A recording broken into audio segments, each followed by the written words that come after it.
The Tom Woods Show, episode 1627. Prepare to set fire to the index card of allowable opinion. Your daily dose of liberty education starts here. The Tom Woods Show. Folks, if you're considering homeschooling, you know I recommend the self-taught Ron Paul curriculum, for which I created 400 videos. It's an excellent education in all the standard subjects, plus personal finance for teens, how to be an effective public speaker, how to run a home business, the kinds of things nobody teaches, but they darn well should. Not to mention, it's self-taught, so you get your sanity back as a parent. Make sure you join at my special link, because only there do you get my $160 worth of free bonuses you can't get anywhere else. Check it out at ronpaulhomeschool.com. Everybody, Tom Woods here. Very glad to have, by popular demand, Alex Epstein back on the program. You remember Alex as the author of The Moral Case for Fossil Fuels. He's also the founder and president of the Center for Industrial Progress. And I want to talk to him about the way we ought to be responding in this coronavirus situation. Alex, welcome back. Thanks for having me. You've been doing some interesting stuff on Power Hour, and it's coming from a place that's quite similar, I think, in the approach you're taking that you've done with fossil fuels and climate change. The way you've handled that, obviously there are a lot of similarities. The moral perspective you're coming from, the framework you're using. So it's been interesting to hear what you've had to say. Now, first of all, let's get this out of the way. Regardless of how governments have responded, and regardless of the issue of whether certain models are correct or incorrect, or they don't take enough stuff into account, what is your overall assessment as a layman of the seriousness of this virus?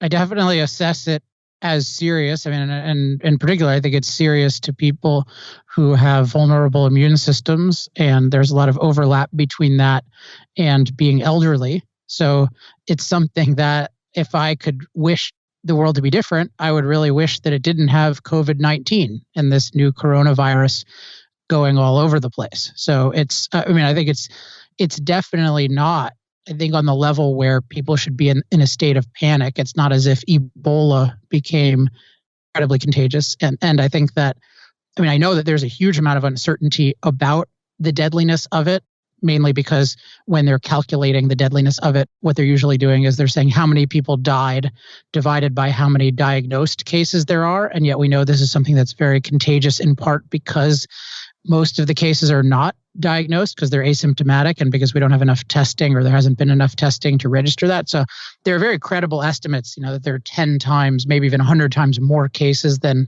are diagnosed. And that would be very good news. But even in those cases, it's something that's deadly and for a lot of people and damaging for a lot of people. So it's something of concern. Well, I've been seeing, and I'm trying to track down the number, but something like it took this virus 85 days to reach, I guess, 20,000 deaths or whatever the figure was. And then to reach that figure again took only 7 more days. And that's the concern, is the speed with which it grows. So all this time, I haven't known exactly what to think about this. I more or less take your view. And at first, I was extremely alarmed at the potential for this. Now sometimes I have some skepticism of some of the more outlandish claims. But that kind of figure is alarming, regardless of whether it's actually going to amount to the wild figures that have been thrown around. That still is alarming. And I think one of the things we've been facing is this idea that if we don't accept the massive lockdown solution that so many governors are adopting, that we think nothing should be done. But obviously, as you've been saying, and a lot of us have been saying, that's a false choice. Yeah, it's a false choice, but also you don't get to rewrite reality. So part of it is there is such a thing as a new thing comes on the scene that's deadly, that's really unfortunate, and you have to decide what to do about it. But part of the first step is really to recognize the reality. And you can say there's a lot of fault in terms of China, there's a lot of fault in terms of early detection, and maybe it was possible at an early stage to isolate ourselves from it. I think that's doubtful in terms of, I think this is something that was inevitably going to spread. And I think that's one thing we have to decide. Is this something that's inevitably going to spread where we can slow it down and that has some benefits? Or is it something we think we can eradicate? And I think it's very dubious that we can eradicate it. And that's one thing we can discuss in terms of government has to be very clear on that. But I think there's this idea that we should eliminate or minimize this particular virus at all costs because we don't like it and it's new and we wish it didn't exist. And I think you have to think very carefully because a lot of the things that people are doing to reduce this at all costs are really coming at all costs, namely the freedom and lives of hundreds of millions of people. I do want to talk about some things that private people have been doing, and I do want to talk about what may be wrong with some of the projections that have been made, because projections and models tend to be based on static assumptions that nobody changes behavior and things like that. But I want to skip kind of to the end here because I want to know, from what you can tell, what do you think the end game of this is, and what do you think the end game they're thinking about is? In other words, once they've done this, once they've locked us all down, on what grounds can they say it's safe to open back up if maybe it just leads to another wave of infection? Then we go back in our homes. Are we really waiting 18 months for a vaccine, according to some of these people? What do you think the reasonable people are saying the end game looks like, and what do you think we should think about it? Well, I'll start how we should think about it. And it all depends on broadly what you think of the purpose of government as, and then what you think the purpose of dealing with this particular infectious disease is. And I think I unfortunately diverge from a lot of people because I think the purpose of the government is to protect our freedom. And that's different from saying the purpose of the government is to prevent early death from any given cause. I think ultimately, if you really believe that, then you just believe the government should control your life for anything. And you're even seeing with locking people down, it's decreasing the death rate. Whether it decreases the death rate from coronavirus, it's definitely decreasing the death rate from, say, car crashes. And is that justified? Because the government can say, well, we want to save lives. And I think most people would think, no, there's something wrong with that. And the thing is, the government's purpose is to protect our freedom. And then with our freedom, we decide how to sustain our lives, including how to make different kinds of risk-reward trade-offs. So that's one thing I think is lost when people think, oh, it's the government's job to, quote, save lives. I think it's to protect freedom. And then with something like a pandemic or an infectious disease, I think there's a case that in certain circumstances you can say, yeah, the government should forcibly intervene because if this continues in a certain way, it will really restrict everybody's freedom. And in particular, if there's a point of containment early, or if you can quarantine certain individuals, I think that's when you can really call for something, or if there's a specific area where there's an outbreak. But this goes to what's the purpose with this particular virus. If it really is that this is something that can't be contained and that's inevitable that a lot of us are going to get it, then the only kind of priority that's relevant is management, is managing the speed of it. And you see a lot of ambiguity from all the governments about this, because sometimes they say flatten the curve, which is a management thing. But sometimes they say, I believe Fauci said yesterday, we can start relaxing these controls when there are 0 new cases. Yeah, I saw that too. Yeah, so that is a call for indefinite totalitarianism. So that I would regard that as, unless he has a specific plan that you can eradicate this, and that contradicts everything that he's said and that everyone else has said, then you have to think of it as management. And then if you think of it as management, you think of it as, okay, yeah, this is a new unfortunate fact of life we have to deal with. How can we deal with that rationally and humanely? And part of that, I think, and I've discussed a lot, is you want to isolate those who are most vulnerable to protect them. But also, if you're concerned about a spike in hospital resources, they're by far the biggest likely users of hospital resources. So that kind of thing can make sense. And then you can talk about rational and I believe voluntary measures that most of us can take that are low cost, that slow the spread of the virus. But that's very different from eliminating it or eliminating its spread. And I do not think that eliminating it is at all compatible with human freedom or human flourishing, given everything we're told about its nature and in particular its contagiousness. That would be different from something like Ebola that isn't super contagious. So you can isolate a couple people and get rid of it. But nobody's saying we can isolate the flu, and this is supposedly more contagious, even much more contagious than the flu. So this clarity of purpose about, is the government supposed to protect our freedom? And then can protecting our freedom involve eradicating this? It seems like no. And therefore, it can only be it's protecting our freedom through managing this, and in particular, managing a really catastrophic spike in, I should say, the government-controlled healthcare system. And that's a big part of the problem, that the healthcare system is in many ways inept because of government controls. And I'm sure you've enumerated many of the reasons why. But even given that it's government-controlled, you can say, yeah, maybe we can do certain things to slow the spread, and those should focus on liberating free people to produce more of the treatment. That's one of them. But then insofar as isolation is necessary, it should definitely focus on the most vulnerable. So it should be selective isolation versus universal isolation, which is the dominant policy. And that is morally completely indefensible and cannot be the optimal way to achieve any kind of management. I've been listening to your podcast, Power Hour, on this topic. And one of the points you've been making is that it's wrong to proceed according to the assumption that people won't change their behavior, especially as they observe something like this taking place, that's incorrect. And you said to your co-hosts, the other people on the podcast, you were saying, look, we all have made changes in our behavior, and we all know people who are making change in their behavior. But I don't know. I mean, there are backwoods parts of the country where nothing's going to change. And so I'm with you most of the way, but I bet there would be skeptics of that claim. And they would say it's the same old argument. You people are too stupid. You need to have overlords ruling over you, telling you what to do, or this thing gets out of control. Well, but this depends, again, on your view of the purpose of government in general and the purpose in managing this in particular. I'm not saying that if you leave people free, they will optimize for the prevention or even slowing transmission of this disease. They absolutely won't, some for rational reasons and some for irrational reasons, just like people do not.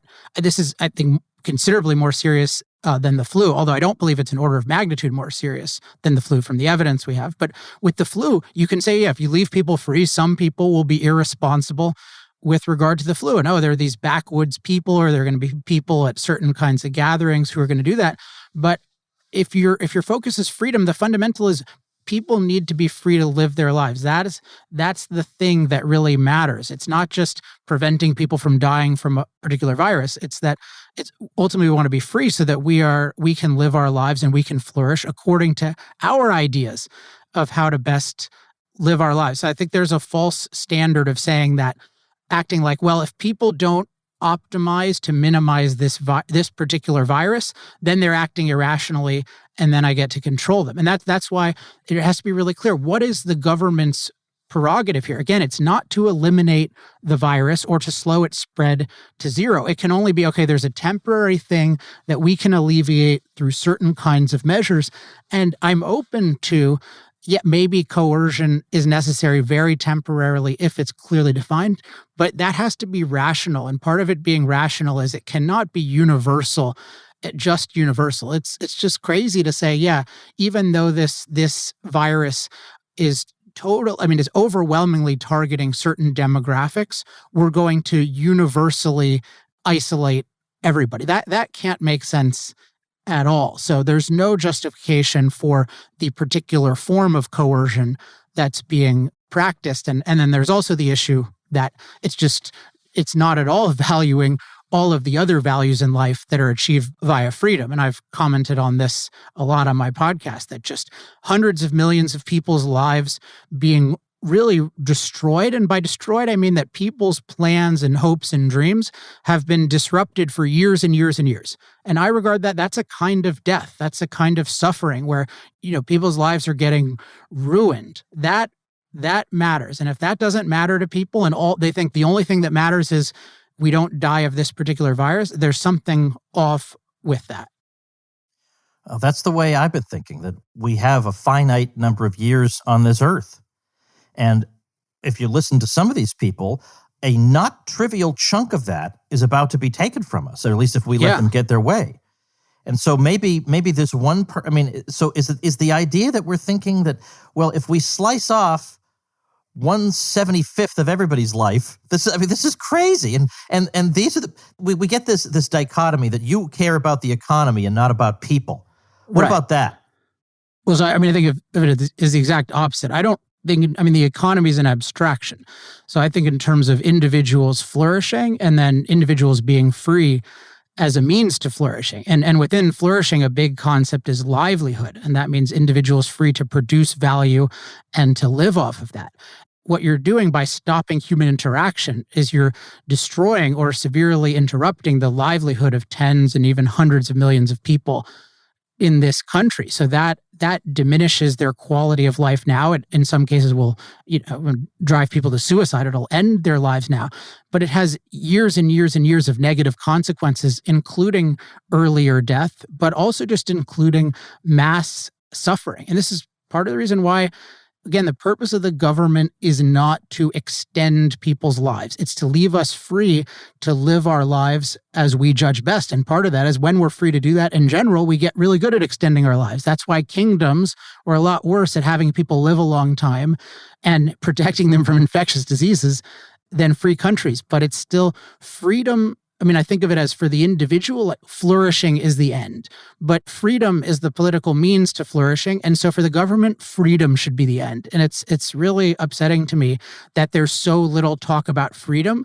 And instead there's the talk about this government as this collective optimizer that says, oh, well, we're just going to save these lives. But what that really means is it's sacrificing the whole livelihoods and freedom of hundreds of millions of people in the name of supposedly prolonging these particular lives. And I don't believe that kind of sacrifice is the job of government. I think it's supposed to protect all of our freedom. The trouble is, according to one of my friends, the way he looks at it, although you have states like California that were very much out in front of maybe where public opinion was at the time, now it really does seem like it's public opinion driving some of these governors into these actions. People are begging to be locked down. Please lock us down. And that adds another wrinkle to the frustration.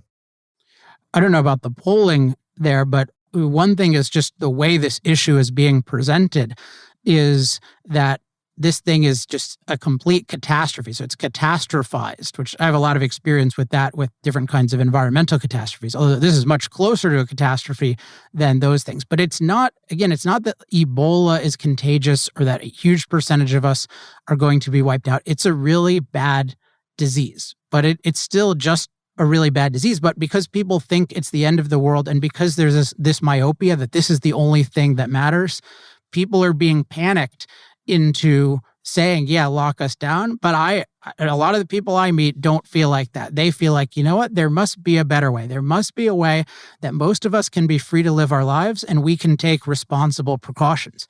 And if you want to talk about a kind of measure government could take if it's really on the bad side of possibility, it's much more rational for government to mandate specific virus protection practices than to lock everyone down. So for example, if it says, okay, we've determined scientifically that 6 feet is the right degree of social distance, then say, okay, venues can exist where there's 6 feet of social distance. Or if a mask is really helpful, then, which I think it's much more helpful than has been let on, which is another kind of distortion. They didn't clarify the difference between, yeah, we have a shortage of masks, so the priority is medical personnel. They just kind of said, oh yeah, masks don't really work, which that makes no sense at all for something that transmits via droplets, coughed out primarily. So in any case, these rational protection measures, if they're really necessary to protect everybody for a period of time, then those should be what are legislated. But instead, what they're saying is, yeah, lock everyone down.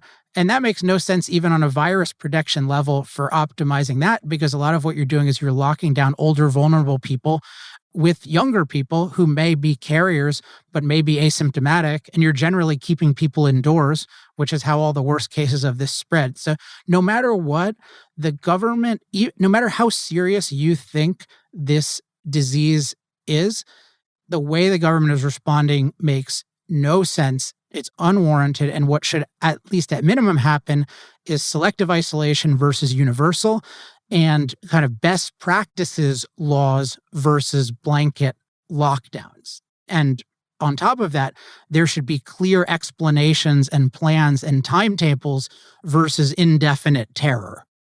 Alex, I was listening to an episode of your podcast recently where you were discussing this issue, and you and your fellow discussants were talking about what best practices we might adopt regardless, what sorts of things we ought to be doing not necessarily under compulsion, but that just make common sense. So I want to spend some time talking about that. We'll do that in just a minute.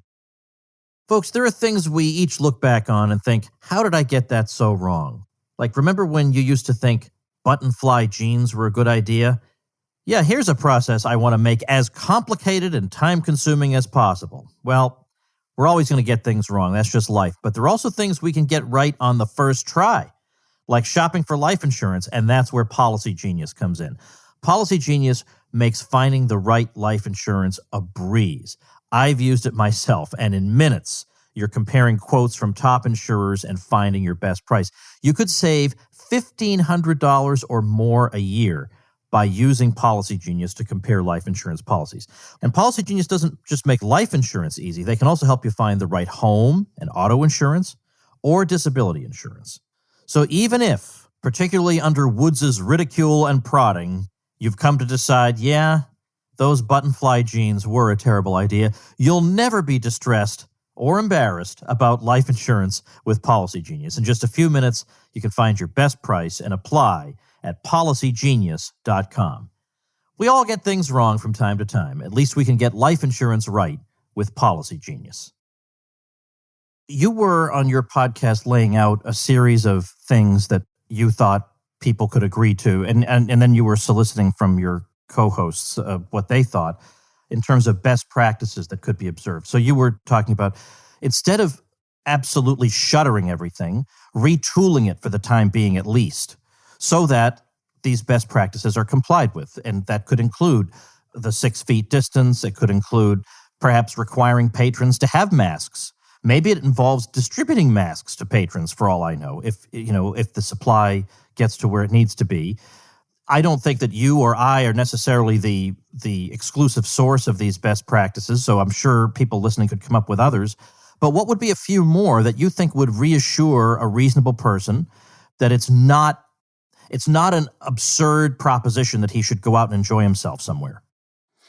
Well, part of this, I can give other examples, but part of this is the context has to be really clear that what we're doing is we're managing the spread of this so that you have a better chance of getting treatment when you need it. But we're not eliminating the spread of this. And this is a bad thing, and one should think about it and take precautions accordingly. So as long as there's this idea that, oh, this is a bad thing and we're at war against it in the sense of, there should be a way to just eliminate this at no cost, and that it shouldn't exist, and that the only thing that matters is for it not to exist.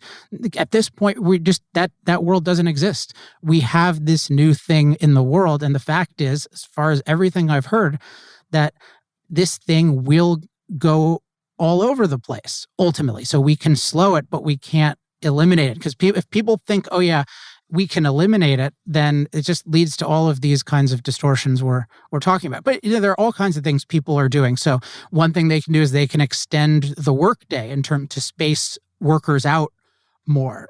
You're having people do temperature checks, because even in the absence of good testing, fever is a really good indicator. Better sanitary practices. And we don't know exactly how much a difference all these make, but they clearly make a difference just understanding the physical nature of transmission. And I think that the voluntary things that I've done that other people do, these make a huge difference. And one aspect that seems very true is that the load of exposure is a huge deal. This actually has fascinating implications. The amount of it that you're exposed to is a huge thing. So if you're a medical professional and you're not protecting, you're exposed to a ton of it, it can be really bad. But if there's kind of a more minimal dose, then you're not going to get it as badly. That has a lot of implications. Even it might make sense that certain people would voluntarily get infected with very small doses. But certainly the kind of practices we're doing right now, and that we could continue to do voluntarily or even involuntarily, but they're much better than lockdowns.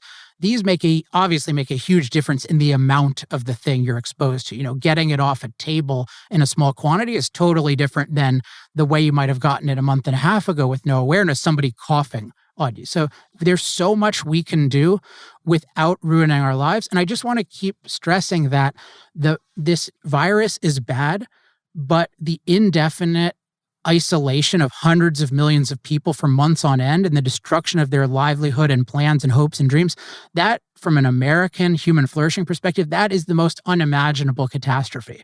So people, like, I think some people with this, they're afraid of death. I'm afraid of living death. I'm afraid of a decade or more where we lose because we're just in this state of panic and we no longer produce value and we're no longer free to interact with one another and we're just perpetually terrified of this virus. That's what I'm afraid of most of all. So that's why I put it in this context. I'm not unconcerned with the virus, but if you tell me we're destroying the freedom of a country in the name of this particular virus, that concerns me much more. Well, one thing that'll be interesting to see is some of the people who today they think they're great patriots because they're staying home and they couldn't be happier with the restrictions being placed on them. And again, I understand the thinking behind the restrictions, but we get all these people talking about their enthusiasm for it and they're going to snitch on their neighbors and all that. But I wonder how these same people are going to be 4 weeks from now. I wonder how they're going to be 8 weeks from now. Are they really going to be the same? Or are we going to start seeing in the fashionable press the occasional dissident article sneaking out? Hey, on second thought, maybe there might be another strategy we could approach. And as long as the person saying that is somebody these people feel comfortable with, maybe they'll start saying. I mean, we can't know that, and we can't know that. But what I do want to talk about, though, is before we finish for today, is this issue of trying to model the spread of a pandemic. Now, I don't know anything about this. This is not even close to my field. But I have seen the way, meteorologists try to model the path of a hurricane, or the way a lot of different things, sometimes economists with a lot of hubris have tried to model the economy. And a lot of times these models, I think there's a lot of hubris in them, and I think there's excessive confidence in them, and they make a lot of unstated assumptions, and they can lead to really, really unwise decisions, particularly on the part of government officials. So what's been your thought on that in particular? I need to make one quick comment about the snitching and the shaming, because I find this so upsetting. You mentioned something to the effect of there must be another way. And I think this is mean, but any legitimate human being who cares about human happiness needs to be looking at this situation and thinking there's got to be another way. It can't just that we be locking ourselves in and snitching. And they have, one of my friends put it as, there has to be a door number 3. And I have articulated, I think of it as don't stop living, live smarter. There's definitely selective isolation and these rational practices. So I believe it's pretty clear what we can do, even with these really scary scenarios with the virus. But if people aren't even thinking of that, that's a problem. Okay, so let's jump to the models. So I've pointed out a bunch of issues, and what I want to focus on is not necessarily the models, but the popular account of the models, because sometimes people will make a model and then it will be distorted as a policy-making tool. So, for example, one thing that's distorted is you see model projections of what happens if human beings continue to spread this virus sort of indefinitely, like they don't change their behavior at all. And then the problem is, whether the modelers are trying to do this or not, that's equated with freedom. So freedom is literally, I'm laughing because we should know how stupid this is. Freedom is individuals will not adapt to feedback. That's the whole assumption, even though all of economics is based on the exact opposite.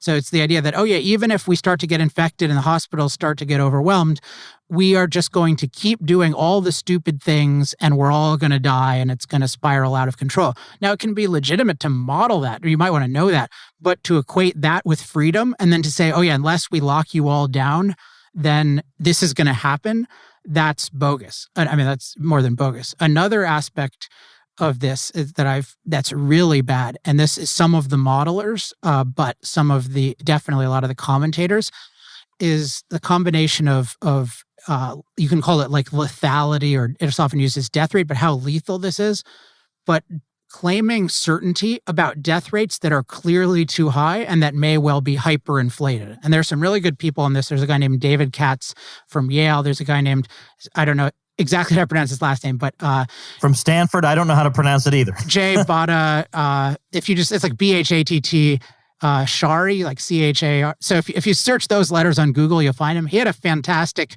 interview yesterday, or I saw it yesterday with Peter Robinson. Yes, I'll link to that interview. That was excellent. Yes. Yeah. So if you want a model of, so he thinks, I diverge from him a little bit. I think he thinks of things more collectively than I do, but leaving that aside, I mean, he's a model of objectivity about here's what I think, here's what's known, here's what's not known, here are the consequences of these kinds of lockdowns that need to be considered. And what he and others have argued is in the cases where we have the broadest data of not just people who are tested because they're presenting as sick, but where we test something close to a random sample of the population, including those with no symptoms, there's a lot more people who have it than we think, and therefore the death rate and the lethality are much, much lower than we think. And so when people make models and they equate the death rate with the number who've died over the number who've been diagnosed affected, that could inflate the death rate easily by 10 times, maybe even 100 times. And so part of it is it's clearly really inflated, but also they're not acknowledging the uncertainty. And the other thing that goes along with this is what's called the comorbidity issue, where they don't distinguish between deaths that are primarily from coronavirus versus deaths with coronavirus. And a lot of the people, I think the stat was from Italy, 98% of the deaths were people with at least one serious chronic condition. So if something is the final nail in the coffin that makes you die a week earlier rather than later in a really bad state, that's totally different than just knocking someone off who's 25 years old and in perfect health. And so what you get is the numerator of deaths gets inflated, and then the denominator gets shrunk. And so then the ratio overall becomes much lower. Now, there can be distortions in the other direction. There are some claims that some of the deaths are underreported. So you need to look at all these distortions. But what's generally happening with the reporting on the models is it's a combination of dramatically overestimating the maliciousness or lethality of the virus. And then it's dramatically underestimating human adaptation under freedom. And that's where you get this then narrative that says, if we leave people free, then a catastrophe will ensue. Therefore, we have to restrict their freedom. And I regard actually the restriction of freedom as the catastrophe, and the sort of any plausible worst case scenario as bad. I mean, it's very bad, but not anywhere near as bad as what's being proposed as the solution, and very likely will be much less bad than is catastrophized. I'd like to read for you just a few paragraphs from an article in The Atlantic, just to get your thoughts about it. Sure. It kind of in defense of epidemiological models. And by the way, when I was reaching there for examples of other kinds of modeling, I don't know why I didn't think of climate change modeling with you here as the guest. But anyway, well, I think these are, I should just say, I think these are much better than climate models. I think the modelers are generally better, but climate models, it's just so hard to model climate and nobody can really do it. And so there's a lot of dishonesty about that as such. With these kinds of models, I think there are people who can model, they can model it pretty well, but it's the question is, what's the purpose of modeling? So is it to kind of understand certain kinds of broad scenarios and, hey, what happens if people, like if you really knew, for example, how much masks made a difference, then you could run a model that would tell you something important. And it might be, hey, that's the high leverage point. We can do that. So what I'm concerned about is really that the broader, what I would call knowledge system, including their trusted news sources and many political people, what they are doing is they're taking catastrophic interpretations of models, which includes embracing some of the most irresponsible modelers. But I think that there are many very responsible people whom I do not want to throw under the bus, and I think they're doing important work. And to some extent, they're responsible climate modelers, but the problem is that most of the people in climate modeling, it's just, again, not something we can do very well. And so there's an inherent dishonesty in people who are acting like we really know this. But even with those, there's just the same problem where even if they were accurate about, it'll warm 2 degrees by 2100 or 2050 or something like that, they don't integrate in the benefits that come from leaving people free to use fossil fuels. And just like here, people are not integrating what are the benefits of people continuing to live their lives and be free. And conversely, they're not modeling enough what are the harms of restricting the action of really billions of people indefinitely. So it's the abuse of the models and the privileging of the most irresponsible modelers. Right. Okay, that makes sense to me. Let me read you just this passage. The most important function of epidemiological models is, oh, by the way, the name of this article, you can tell from the URL, it was originally going to be Coronavirus Models Aren't Supposed to Be Right. So here's what it says. The most important function of epidemiological models is as a simulation, a way to see our potential futures ahead of time and how that interacts with the choices we make today. With COVID-19 models, we have one simple, urgent goal: to ignore all the optimistic branches and that thick trunk in the middle representing the most likely outcomes. Instead, we need to focus on the branches representing the worst outcomes and prune them with all our might. Social isolation reduces transmission and slows the spread of the disease. In doing so, it chops off branches that represent some of the worst futures. Contact tracing catches people before they infect others, pruning more branches that represent unchecked catastrophes. At the beginning of a pandemic, we have the disadvantage of higher uncertainty, but the advantage of being early. The costs of our actions are lower because the disease is less widespread. As we prune the tree of the terrible, unthinkable branches, we are not just choosing a path. We are shaping the underlying parameters themselves because the parameters themselves are not fixed. If our hospitals are not overrun, we will have fewer deaths and thus a lower fatality rate. That's why we shouldn't get bogged down in litigating a model's numbers. Instead, we should focus on the parameters we can change and change them. Every time the White House releases a COVID-19 model, we will be tempted to drown ourselves in endless discussions about the error bars, the clarity around the parameters, the wide range of outcomes, and the applicability of the underlying data. And the media might be tempted to cover those discussions, as this fits their horse race, he said, she said scripts. Let's not. We should instead look at the calamitous branches of our decision tree and chop them all off, and then chop them off again. And then finally, sometimes when we succeed in chopping off the end of the pessimistic tail, it looks like we overreacted. A near miss can make a model look false, but that's not always what happened. It just means we won, and that's why we model. What do you think about that? I mean, I think I agree with about a fifth of it, maybe. One thing is, when we're modeling, so it is definitely true that with infectious diseases, there are huge benefits to being early. And so there's a number of criticisms that can be leveled on not dealing with it early, even if it's something that can't be contained, which I don't think this can ultimately. There, in terms of slowing it, yeah, you can slow it a lot more at the beginning. You can take targeted action. So there's a lot to that. So I agree with that part of it. But two things I don't think are represented here is with any of these things, you have to have some objectivity about what's the cost of the policy. So this person just seems to think, and you could put Bill Gates as a stand in here because he seems to have this view. I mean, he's just said, oh, lock everyone down for at least 10 weeks. And that is just such a profound destruction of people's lives in ways that will carry out forward for, decades.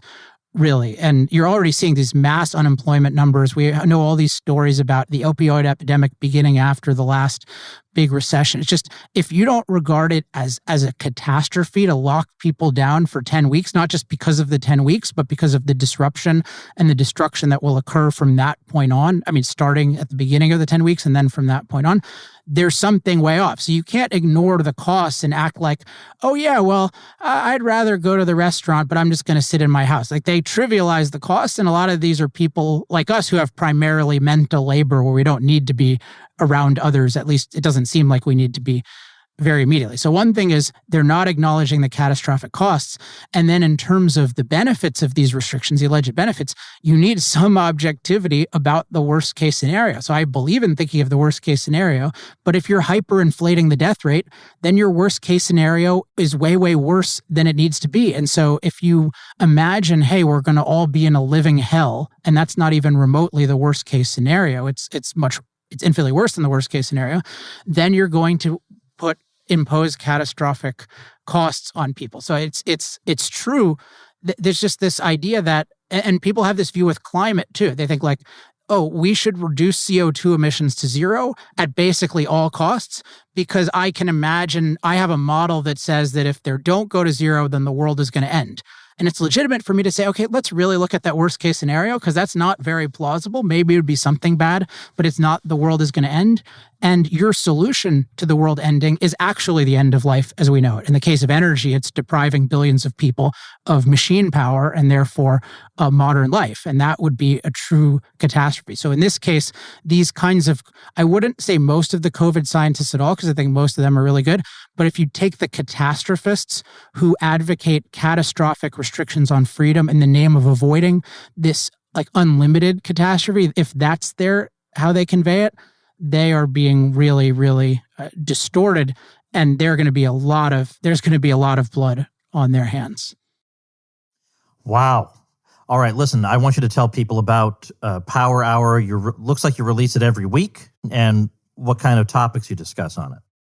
Sure. So Power Hour is a podcast I started, it was 9 years ago now, and I've sort of intermittently, it's mostly had it, but I've resurrected it recently with a weekly format, and I'm doing it, and I'm bringing on different guests, and I talk mostly about energy issues, but I think this is a really crucial issue for human flourishing and human freedom.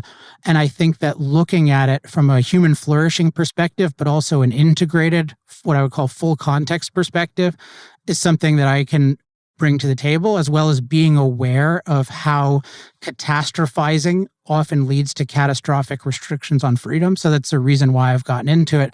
And if people are interested in learning more about it, you can just go to our website, industrialprogress.com, and then just sign up for the newsletter. And then you'll get an email every Wednesday, and you'll learn about Power Hour, and you'll learn about everything else. So that's industrialprogress.com.